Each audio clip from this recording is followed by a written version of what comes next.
Cyber సెక్యూరిటీలో job తెచ్చుకోవాలంటే చాలా కష్టం అనుకుంటారు. కోడింగ్ కూడా అవసరం అనుకుంటారు. కానీ ఇప్పటి వరకు మన దగ్గర సైబర్ ఎక్స్‌పర్ట్‌లో నేర్చుకున్న వాళ్ళందరూ కూడా అందరూ కూడా నాన్ ఐటీకి సంబంధించిన వాళ్ళే.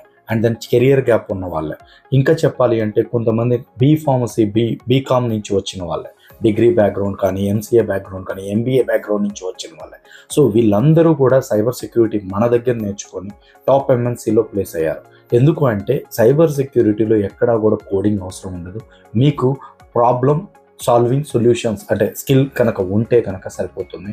అండ్ దెన్ మీకు ఇన్సిడెన్స్ రెస్పాన్స్ కానీ, థ్రెట్ హంటింగ్ కానీ, థ్రెట్ ఇంటెలిజెన్స్ కానీ, లేదు basic networking concepts, cloud networking concepts, and then దానితో పాటు Linux operating system, Windows operating system మీద నాలెడ్జ్ కానీ ఉంటే కనుక మీకు ఈజీగా 3-4 ఇయర్స్ ఎక్స్పీరియన్స్ పెట్టుకున్నా సరే జాబ్ వచ్చే అవకాశం ఉంటుంది.